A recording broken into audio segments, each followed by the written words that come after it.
Hello dear student, welcome to my YouTube channel. तो आज हम लोग देखने वाले हैं जेक बोर्ड के सामाजिक विज्ञान के प्रश्नों को देखेंगे हम लोग। इसमें आपको 40 प्रश्न आपका करवा देंगे और आपका 40 में 40 गर्दा नंबर आएगा। बिल्कुल इस सेट को आप लोग देख लीजिए और आपका एग्ज़ाम बहुत ही तगड़ा जाएगा। एकदम आप लोग एग्ज़ाम में आग लगा दीजिएगा एकदम। देखिए आपका पूरा सेट है, आपका 40 प्रश्नों का सेट है पूरा। आपका 40 प्रश्न है यहाँ पे और ये 40 प्रश्न आप पढ़ लीजिए एक बार, तो आपका एग्ज़ाम बहुत ही तगड़ा जाएगा। तो चलिए वीडियो को करते हैं फटाफट स्टार्ट। उससे पहले आपको बता दें, आपने अभी तक अगर हमारे टेलीग्राम पर नहीं जुड़ा है तो टेलीग्राम पर बिल्कुल जुड़ जाइए। वहाँ पे आपको बहुत सारी चीज़ आपको वहाँ पे हम प्रोवाइड करेंगे जो कि फ्री में देंगे आपको, और टेलीग्राम का लिंक आपको डिस्क्रिप्शन पर मिल जाएगा, वहाँ से आप जुड़ सकते हैं बिल्कुल। तो चलिए सबसे पहला नंबर क्वेश्चन को हम लोग देख लेते हैं, जहाँ पे है पहला नंबर प्रश्न आपका, फ्रांस की क्रांति कब हुई थी। पहला नंबर प्रश्न क्या है, फ्रांस की क्रांति कब हुई थी। तो इसका सही उत्तर हो जाएगा 1789। घ नंबर आंसर इसका बिल्कुल सही उत्तर है।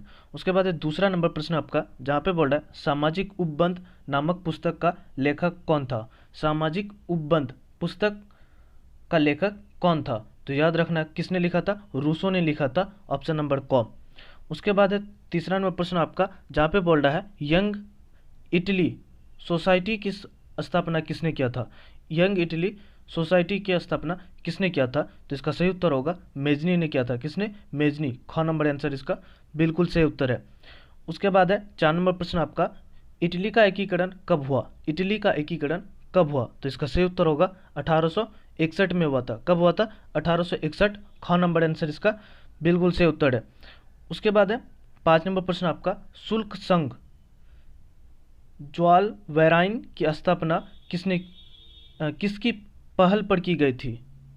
शुल्क संघ ज्वाल वेराइन की स्थापना किसकी पहल से की गई थी। तो इसका सही उत्तर होगा परसा के। किसके, परसा। कौन नंबर आंसर इसका बिल्कुल सही उत्तर है। उसके बाद है 6 नंबर प्रश्न आपका, जलियांवाला बाग हत्याकांड कब हुआ था। देखिए ये प्रश्न बहुत ही इंपॉर्टेंट प्रश्न है। ये प्रश्न देखिए आप, पिछले कितने साल में ये प्रश्न आपको पूछा गया है और इस बार भी एग्जाम में आपका पूछेगा। तो याद रखना आपको, जलियांवाला बाग कांड कब हुआ था, 13 अप्रैल 1919 को। कब हुआ था, 13 अप्रैल 1919। कौन नंबर। उसके बाद है हिंद स्वराज नामक पुस्तक की स्थापना किसने किया था। हिंद स्वराज नामक पुस्तक की रचना किसने किया था। तो महात्मा गांधी ने किया था। किसने, महात्मा गांधी ने। और आपको ये भी बता दें, आप अगर हमारे यूट्यूब चैनल पर नए हैं तो सब्सक्राइब करके बेल आइकन के बटन को दबा दें, ताकि हमारा आने वाला वीडियो का नोटिफिकेशन सबसे पहले आप तक पहुंचे और आप जेक बोर्ड में बिल्कुल गर्दा मचा कर नंबर लेके आइएगा। आपको हम बोल रहे हैं, जो आप सिर्फ मेरा वीडियो को देखते रहिए और आपका 90+ नंबर आएगा। बिल्कुल आप बस वीडियो को देखते रहिए आप। चलिए आगे देखते हैं 8 नंबर प्रश्न आपका, रोलेक्ट एक्ट कब पारित हुआ। रोलेक्ट एक्ट कब पारित हुआ था। तो रोलेक्ट एक्ट कब पारित हुआ था, 1919 में पारित हुआ था। कब, 1919। ख नंबर। उसके बाद है वंदे मातरम गीत किस पुस्तक से लिया गया है। वंदे मातरम गीत किस पुस्तक से लिया गया है। तो इसका सही उत्तर होगा आनंद मठ से। किससे, आनंद मठ। कौन नंबर आंसर। उसके बाद है 10 नंबर, बापू किन्हें कहा जाता है। बापू किन्हें कहा जाता है। तो याद रखना है महात्मा गांधी को। महात्मा गांधी को हम लोग प्यार से बापू कहते हैं। उसके बाद है 11 नंबर प्रश्न, जहाँ पे बोल रहा है सभ्यता के आधार पर संसाधन कितने प्रकार के होते हैं। तो सभ्यता के आधार पर या किसी भी प्रकार पर दो ही आधार के होते हैं। कितने, दो ही आधार के होते हैं। कौन नंबर आंसर बिल्कुल सही उत्तर है। उसके बाद है निम्नलिखित में किस प्रकार में सीढ़ीदार खेती की जाती है। निम्नलिखित में किस राज्य में सीढ़ीदार खेती की जाती है। सीढ़ी बना करके खेती किस राज्य में किया जाता है। तो याद रखना है किस में किया जाता है, उत्तराखंड में किया जाता है। किसमें, उत्तराखंड।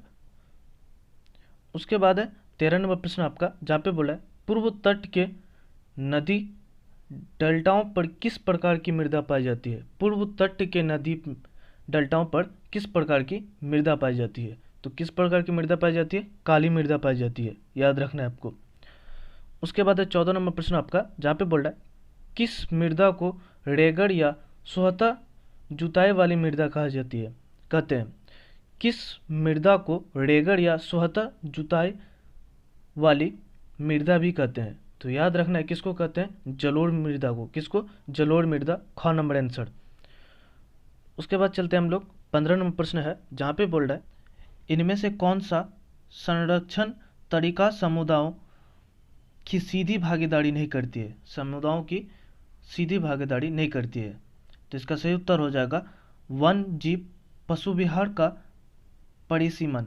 कौन? वन्य जीव पशु विहार का परिसीमन, घ नंबर। उसके बाद है 16 नंबर प्रश्न आपका, भारत जैव विविधता में समृद्ध देश है, विश्व की कितनी प्रतिशत उपजातियां भारत में पाई जाती है? विश्व की कितनी प्रतिशत उपजातियां भारत में पाई जाती है? तो 8%। कितने? 8%, क नंबर। उसके बाद है 17 नंबर, जहाँ पे बोल रहा है भारत वन्य जीव अधिनियम कब लागू हुआ था? भारत वन्य जीव अधिनियम कब लागू किया गया था? तो इसका सही उत्तर क्या हो जाएगा? 1972 को। कब? 1972। उसके बाद 18 नंबर प्रश्न आपका, भारत में बहुउद्देशीय नदी परियोजना को आधुनिक भारत का मंदिर किसने कहा था? भारत में बहुउद्देशीय नदी परियोजना को आधुनिक भारत का मंदिर किसने कहा था? तो याद रखना है किसने कहा था? जवाहरलाल नेहरू ने कहा था। किसने? जवाहरलाल नेहरू, ग नंबर आंसर।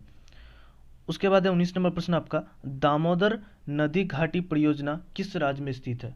दामोदर नदी घाटी परियोजना किस राज्य में स्थित है? तो इसका सही उत्तर हो जाएगा झारखंड में है। किसमें? झारखंड, क नंबर आंसर।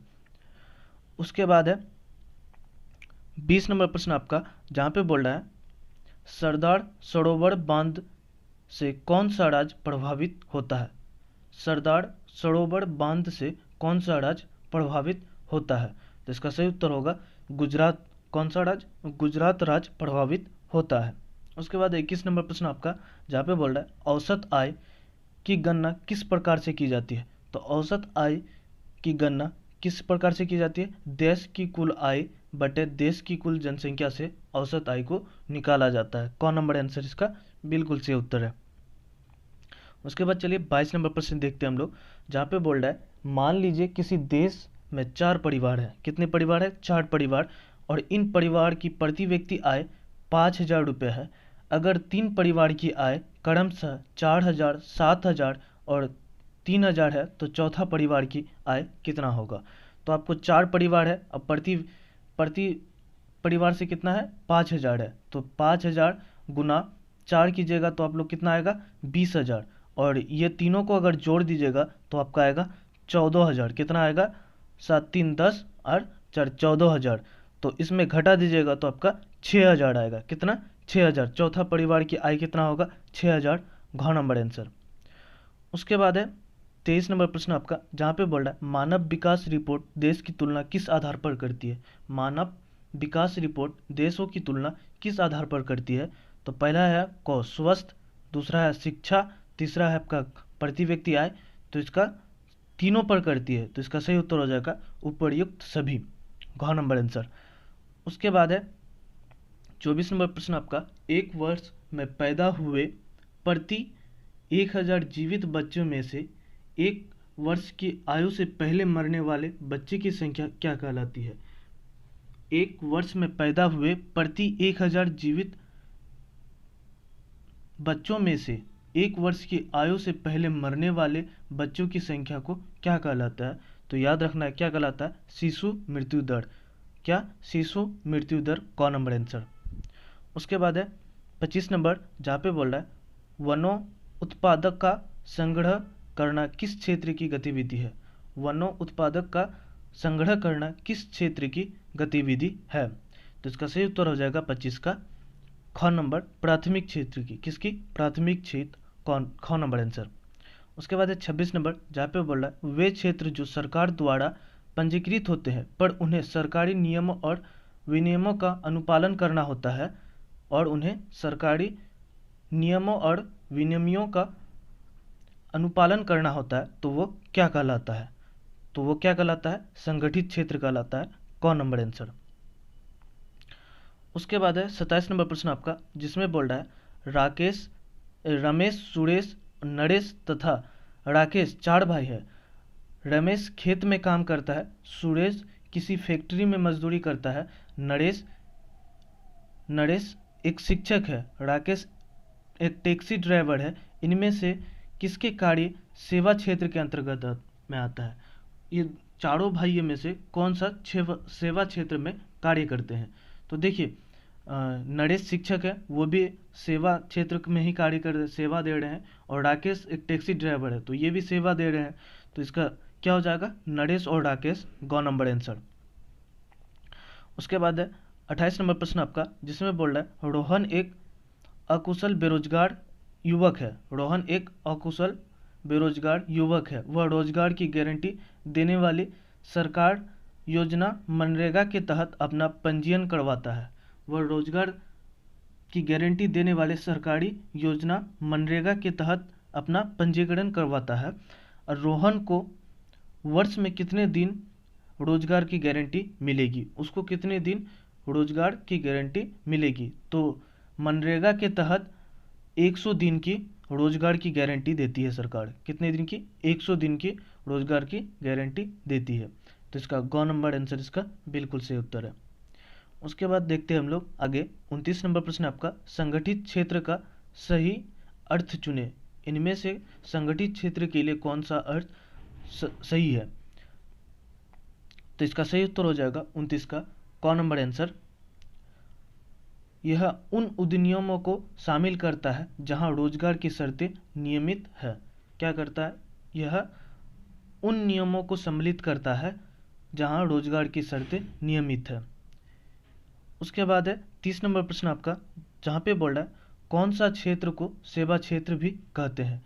कौन सा क्षेत्र को हम लोग सेवा क्षेत्र के नाम से भी कहते हैं? तो इसका सही उत्तर होगा तृतीय क्षेत्र। कौन सा क्षेत्र? तृतीय क्षेत्र, गौ नंबर आंसर। उसके बाद है 31 नंबर, जहाँ पे बोल रहा है सत्ता की साझेदारी के क्षैतिज वितरण के अंतर्गत कौन शामिल है? सत्ता की साझेदारी के क्षैतिज वितरण के अंतर्गत कौन शामिल है? तो इसका सही उत्तर हो जाएगा 31 का सही उत्तर हो जाएगा गौ नंबर आंसर, विधायक, कार्यपालिका और न्यायपालिका। विधायिका, कार्यपालिका और न्यायपालिका, गौ नंबर आंसर। उसके बाद है यूरोपीय संघ का मुख्यालय कहाँ स्थित है? यूरोपीय संघ का मुख्यालय कहाँ स्थित है? तो इसका सही उत्तर हो जाएगा 32 का, किसमें है? ऑप्शन नंबर क, किसमें? ब्रुसेल्स। कहाँ पे? ब्रुसेल्स। उसके बाद है 33 नंबर, समुदाय का सरकार किस देश में संबंधित है? समुदाय का सरकार किस देश से संबंधित है? तो इसका सही उत्तर हो जाएगा बेल्जियम से। किससे? बेल्जियम से, ख नंबर आंसर।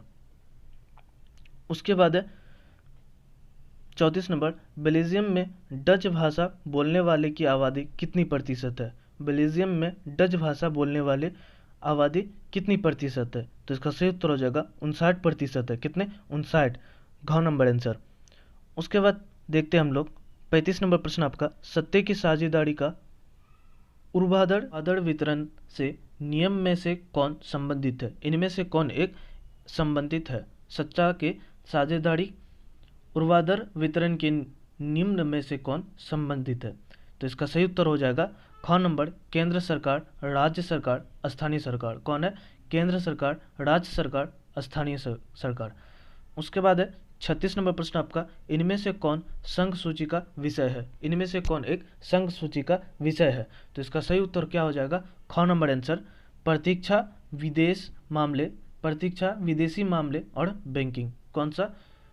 प्रतीक्षा, विदेशी मामले और बैंकिंग, ख नंबर आंसर। उसके बाद है 37 नंबर, हमारे देश में राजभाषा हिंदी को बोलने वाले लोगों का प्रतिशत है। हमारे देश में राजभाषा हिंदी को बोलने वाले का प्रतिशत कितना है? तो इसका सही उत्तर होगा 40% है। कितना? 40%, घ नंबर आंसर। उसके बाद है 38 नंबर प्रश्न आपका, भारत की अनुसूचित भाषा में झारखंड की कौन सी भाषा शामिल है? भारत की अनुसूचित भाषा में झारखंड की कौन सी भाषा शामिल है? तो इसका सही उत्तर होगा संथाली भाषा। कौन सा? संथाली भाषा। उसके बाद है 39 नंबर प्रश्न आपका, पंचायत में महिलाओं के लिए कितने प्रतिशत आरक्षण का प्रावधान किया गया है? पंचायतों में महिलाओं के लिए कितना प्रतिशत आरक्षण का प्रावधान किया गया है? तो इसका सही उत्तर होगा 50%। कितना? 50%।